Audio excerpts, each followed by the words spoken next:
Let's start with the biggest game of the entire weekend, and that is number 8 Oregon at number 7 Washington. It's going to be an outstanding game. I think like OU Texas last week, this game is a college football playoff quarterfinal. Basically, you're playing your way into or trying to stay in the Pac-12 championship and staying in the Pac-12 championship, get into the college football playoff. You lose this one, and it's really difficult to get into the Pac-12 championship because the Pac-12 is so loaded. But this is also the start of what we've kind of seen coming for the last 3 weeks in the Pac-12 of it kind of eating at itself. They got a bunch of ranked teams in there, but they got to play each other, which means somebody's got to take some L's. Somebody's got to take more than one.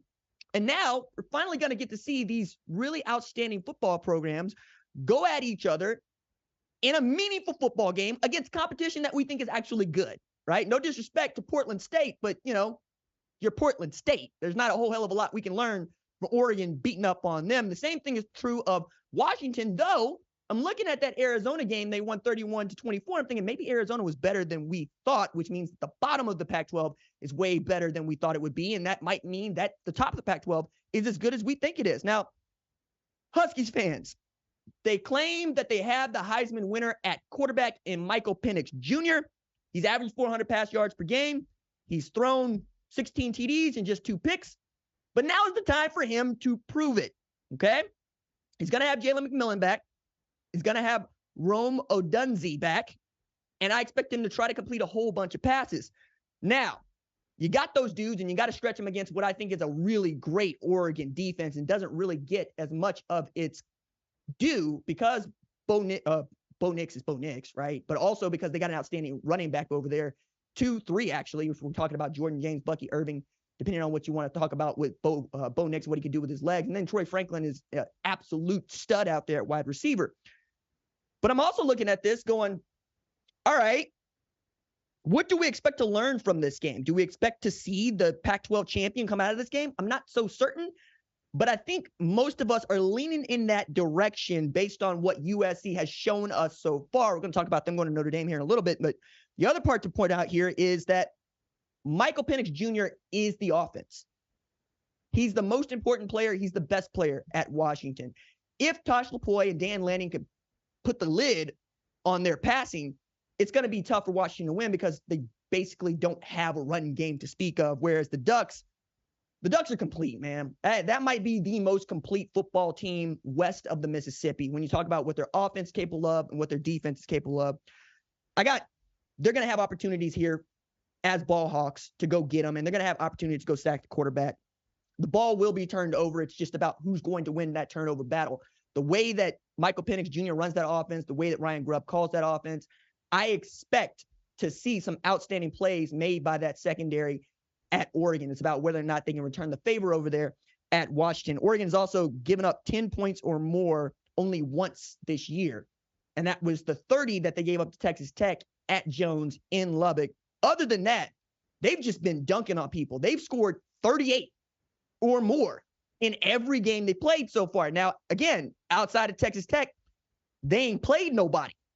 Okay? I need the Tammy from Mogul music here. They ain't played nobody, Paul, because that's the only knock against them, which I find funny because nobody wants to bring that up when we're talking about Oregon, except when I say that they played Colorado and they beat Colorado by 38, and then they want to make Colorado into somebody.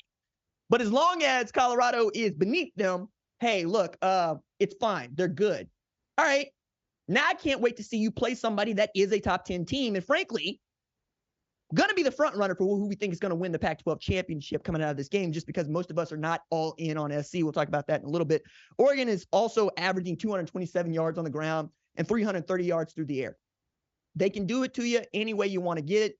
They're also really great at protecting Bo Nix in the passing game this year. Again, they're averaging 52 a game, and it's been ridiculous. But they're going to face the real football team this time, and we're going to get to learn a little bit more about them. The good news is Washington, Oregon basically demonstrate that the Pac-12 is deeper than it has been for 7 years, and that these are the only 2 teams that have made it to the college football playoff ever out of the Pac-12. The last one being Washington, 2016, and we all know about what Chip Kelly was doing at Oregon. So with the Pac-12 being deep and the ACC kind of figuring itself out, I don't know that it's as deep as the Pac-12, but it's certainly got a lot more teams that can win it other than Clemson. And we don't even expect Clemson to play in the conference championship, and yet that's a good league over there.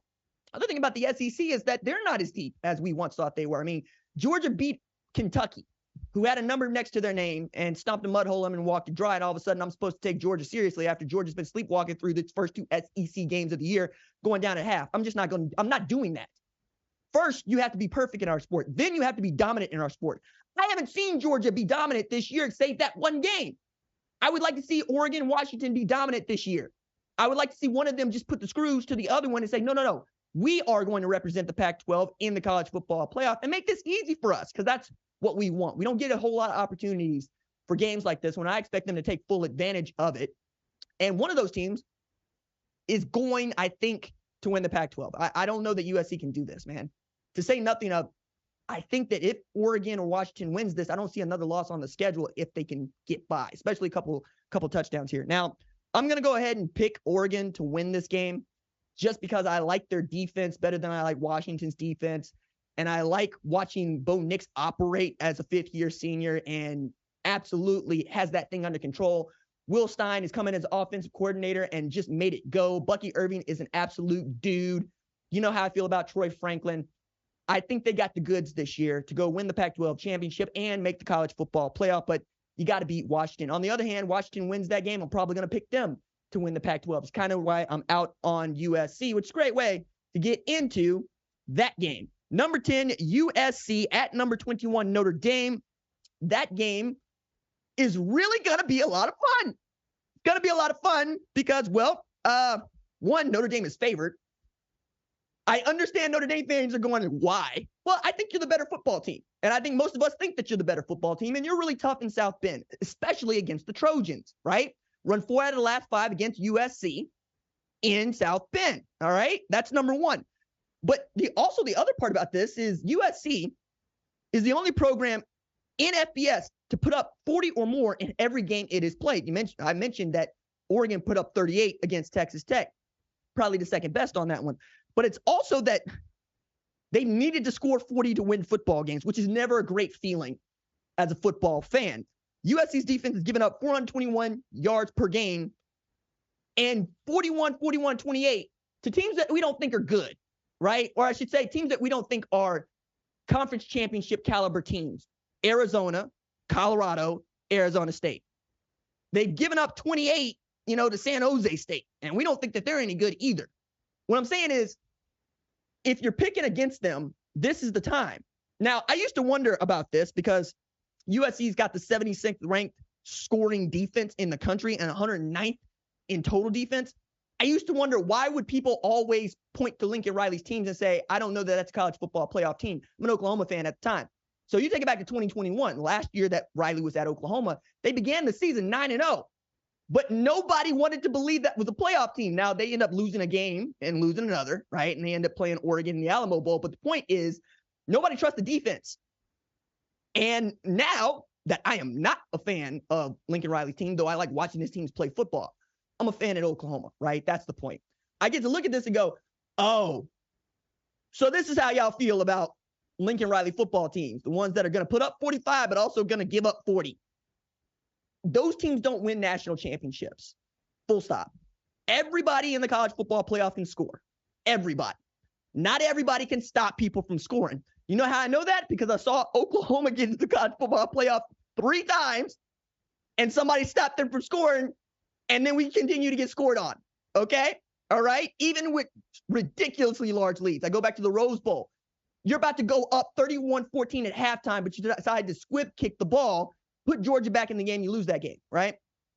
I'm looking at Caleb Williams, and I'm going, that dude has to be who he is for you to win football games. That's not a good feeling, all right? Like, put it this way. Strike one is you're giving up 41, 41, and 28, okay? Strike two is Caleb Williams makes USC a top 10 team, but he's a Heisman winner, the reigning Heisman winner. That's his job. And you know what? He ain't always going to be perfect. He wasn't perfect against Arizona. As a matter of fact, he got outplayed by the backup quarterback at Arizona. Noah Fafita went for 300 yards passing and 5 TDs. I know that Caleb scored 4 and had 200, but you get my point here. You needed that dude to go win you the football game in double overtime on a gimmick 2-point conversion play. It's great when you got Caleb Williams. It's great when Lincoln Riley has a generational quarterback. And by the way, it's been since East Carolina since we haven't seen Lincoln Riley with a generational quarterback. So if nothing else, the guy that he picks to be the starter is a guy that we all can just kind of slot as a first-round pick, if not the number one overall pick, with Williams, Kyler Murray, Baker Mayfield. Jalen Hurts fell to the second round, but most of us looked at Jalen Hurts playing Super Bowl going, okay, we see it now, and you know what Jalen Hurts did at Alabama. So that's strike two, is that without CW, you go in the way of live golf inside the NFL and reruns of The Flash. You get what I'm saying? This is a CW reference. You don't want to live and die on the CW. You don't. You want to come up on the CW. You want to get to broadcast television on the CW. You're going to be on broadcast television against Notre Dame because that game's on NBC. I'm saying, though, you don't want Notre Dame to feel like they're going to come up on one against you in a year where most people expected you to not just win the Pac-12 championship, but make the college football playoff. And even I am not all in on SC doing this. Matter of fact, I just picked Oregon, right? So strike three on this one for me is beating Notre Dame is the expectation at the preseason. No matter what you thought about Notre Dame, you thought USC was going to win that game. Notre Dame walks in this one favorite after taking two losses. Now, one we kind of let go. Ohio State's a good football team. The other one is Louisville. Now, I'll take that Louisville is 6-0, and I'll take that Louisville is basically the heir apparent to what Texas Christian last year, if you want to take it that far. Don't think they're going to make it through the rest of their schedule undefeated, but you get the point here. You can't lose that game and expect us to think that you're a national championship caliber team. But if Notre Dame is able to beat SC, what are we going to think about SC? Now, 3 strikes in California, you don't want no 3 strikes in California. If you know, you know, all right? That's strike 3. You can't lose to Notre Dame because I think a one-loss Pac-12 champion that is USC, it's not impossible because you got to go through the rest of the Pac-12, which is pretty deep, but this is certainly going to hurt you. Now, for Notre Dame, go get your bedazzled shillelagh back, okay? Like, if your pimp cane is over there in LA, you should go get your pimp cane back, okay? Number one, because I understand there ain't a whole hell of a lot of games that Notre Dame thinks it needs to win, right? Like Oklahoma needs to beat Texas. Ohio State needs to beat Michigan. But this one, this year for Marcus Freeman, he needs to win, okay? You're on the list right now. You got one of the 2 major gaffes of the season, 10 men on the field, trying to give yourself your own red card, playing down a man goal line situation. And then Mario Cristobal said, hold my beer. We'll talk about that in a little bit. So go get your shillelagh back, right? But take it from an Oklahoma fan that you want this one. And I'm really talking about folks that don't understand, that haven't been Notre Dame fans forever or haven't grown up that way, or maybe you're just new to this. You need this win the way that I needed the win against Texas. It is going to do so much good for your soul. Even with the 2 losses, you will feel so much better about beating not just USC, but a USC team that feels like it can walk over your dead body to the national championship. I know that nobody in a Golden Dome wants to play spoiler, but embrace it. Be the heel for the Trojan fans. I'm trying to tell y'all it's going to be good. And if you win this game as a Notre Dame player, you got to feel really good about securing that Deloitte job post-graduation. You know what I'm saying? You want to give yourself opportunities here. So go beat Hector and Helen, okay? And drink your Hennessy hereafter. Go get this W. Now, to do that, Sam Hartman got to get time. He got to get time. I was shocked to see Sam Hartman be put on his back as much as he was against Louisville. And I was even more shocked that he threw not 1, not 2, but 3 interceptions up there. I felt like LeBron James sitting on the throne talking about 1, 2, 3, not 1, not 2, not 3. You know what I'm saying? Get that dude a little bit more protection. And I know Jared Parker, had Rakeem Cato. I know he knows what it looks like to throw the ball around, but you got 7 in the backfield. And 7 is a full load. And you got a Notre Dame offensive line. Let's not get cute about this. Run the ball. Hell, right? You don't want them to get the ball back for CW. You want to hold the ball for as long as you can. So run the football with that man. This is also the game that I think Sam Hartman was brought in to win, even though Drew Pine played his behind off in LA last year.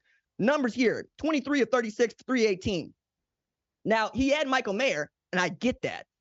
But Sam Hartman is a better quarterback than Drew Prine, and that's no shade to Drew Prine. That is, Sam Hartman is one of the best passers that this game has ever had. He's got the TDs to show it, but you got to give that dude time. I would like to see Howard Cross III go back to being Howard Holy Cross III, right? I'd like to see him get some pass rush on Caleb.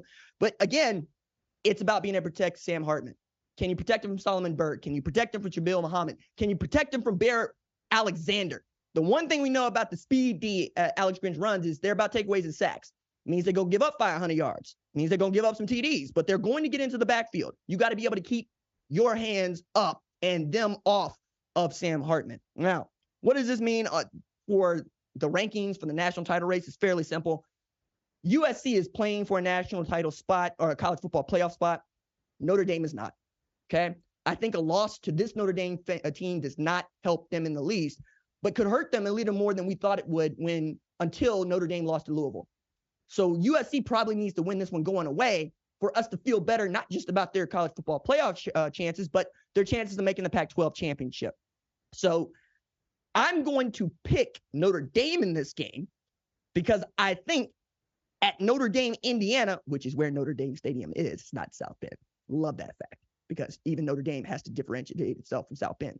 That they're going to show up, and they're going to show up in a big way because, well, right now, I still reference Notre Dame as the rental property of Matt Leinart, Inc. 3-0 against them, over 1,000 yards passing, 10 touchdowns, 2 picks. You know what I'm saying? Don't you want to take this from the dude that everybody's saying is the heir apparent to what Matt Leinart did in 04, 05? Isn't that what you want? I would want that. I would want that for myself. I'm just saying. And Marcus Freeman needs to win. Like, I love how Notre Dame alumni and fans are getting behind that man, even when it's not always going the way that it should. And even when there's some decisions that are being made in the moment that you're going, no! I appreciate that everybody wants this to work because I was around for Ty Willingham, and I remember how that went. And I've been pulling for Marcus Freeman since he was defense coordinator at Cincinnati. I think he's an outstanding coach. I think he's a young, up-and-coming coach at a really great program, and there's still a lot to play for here. But it's going to be really difficult to continue to defend him if you lose this game and you begin a skid. You win this game, I think we're going to be fine going into 2024. Marcus Freeman as the head coach at Notre Dame. I almost said because I'm invested in Marcus Freeman's success. But you need to go win this game. And you need to give Sam Hartman every opportunity to win it late in the game if that's what it is, because against Duke, that's what it took. Sam Hartman went and won you the football game on a 4th and 16. Then Audric Estime said, okay, I'll go ahead and take care of this. Even as, well, you don't play for a field goal in that spot. You play for 6. I'm glad number 7 knows what he's doing. Again, give the ball back to number 7. All right, let's go from SC, Notre Dame, to another big game that includes Pac-12 teams.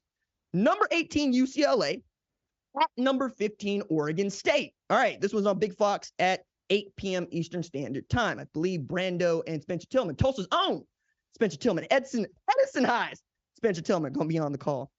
I don't know how often people get to say that about Spencer, but I remember Spencer. All right, the Beavers were explosive against Cal last week, which I did not expect. I don't think anybody expected that. They had 8 plays of 20 yards or more against Cal. The reason I think that's a big deal is not because Cal is great, but because Justin Wilcox's defenses usually are. And they gave up 52 to Oregon State, who apparently had decided to put on big boy britches this season and showed that, handing Utah its first L of the year. Cam Rising or no Cam Rising comes back. DJ Uiagalelei still that guy. This game is also in Corvallis, which matters in the way that I think it matters for Notre Dame, USC. They won 14 out of their last 15 games in Corvallis, right? Now, I also think that one factor that goes against Oregon State in this is their star running back hasn't been playing like their star running back here of late. I'm talking about Damian Martinez. Damian Martinez is averaging 98 rush yards per game, but he hasn't had a 100-yard rushing performance in nearly a month. We got to go back to week 3 against San Diego State, okay, a G5 opponent. Now, they've got some really great flair from Deshaun Fenwick, but I think you want Damian Martinez to be that guy carrying the load for you, and the guy's going to pick up those third shorts for you, get those tough yards for you. But Fenwick is absolutely outstanding at the job. He had 101 rush yards against Wazoo, and I think he's 76 against Cal last week. But as much as I really like that offense at Oregon State, D'Anton Lynn's defense has just been lights out. I don't know how many people have been watching Kane Medrano play football, but you're going to see a linebacker weighing number 20 who is hell on wheels. All right? And Latu is a dude on that pass rushing front. Like, that defense isn't getting its due. It should have after what they did against Wazoo and Cam Ward. But the Bruins got a defense. And if Dante Moore can do something that he hasn't done in weeks, which is complete more than 56% of his passes, it's going to be tough for Oregon State to go get a W. I think this is the reason why this game is going to be underrated going in, because it's just not sexy on paper, even though it's a top 25 matchup. It's really Dante Moore versus DJ Uiagalelei if I was making this for TV, but since I'm making this for you, this is a deep podcast. Remember that it's a 5-star on a 5-star. DJ Uiagalelei, Dante Moore. Also remember that when Dante Moore is on and he is in rhythm, he is one of the toughest quarterbacks in the sport to stop. I really like watching him in the RPO scheme. I like his decision-making. He threw a pick 6 last week. He's making some freshman mistakes, things that I think will go away, but Chip Kelly has a great one over there. And even when I thought he was bad last week, completing 22 of 44, 50%, he still threw for 290 yards, which means he's not afraid to take shots, and he's got receivers. He's had 5 different dudes, UCLA has had 5 different dudes lead them in receiving over the last 5 weeks. And one of those dudes is J. Mike Stuyvesant. And I love that dude. Outstanding wide receiver for them. Got to see Keegan Jones come on a little bit. Know what Carson Steele is made of. It's a good football team, and I think they're going to get to show that a little bit later on, but certainly need to show that against Oregon State. Keep themselves in the hunt for the Pac-12 championship, because that's the big picture on this one. Again, if I was making this TV, that would be the other point to raise.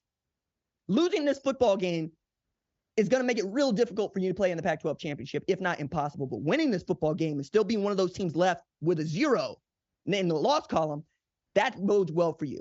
And if UCLA can somehow get to the SC game undefeated, hey, man, we're talking about UCLA having an opportunity to play in the Pac-12 championship and make the college football playoff. Again, it's a deep, deep league. Same thing for this Oregon State squad, which has a loss to Washington State, and UCLA already beat that team, right? So, again, I'm going to pick UCLA in this, but Dante Moore has thrown 3 interceptions in the last 2 games. He's probably going to need to handle the ball a little bit better than he has in recent weeks. But I like what Chip Kelly has. I love watching D'Anton Lynn's defense play, and I think they got playmakers on the perimeter and in the backfield at UCLA, and that's why I'm going to pick them. But, again, would not shock me to find out Oregon State wins this game. They're that tight and that close, and the Pac-12 has got really great football being played through it from the bottom to the top. I mean, Arizona State's still a great football team. Arizona's a good football team. You keep going all the way up there, and you're like, damn, I would take the Pac-12 right now against the SEC. Thank you for watching the #1 college football show. Please remember to subscribe to the channel and like this video so that you don't miss any of the best college football coverage in America.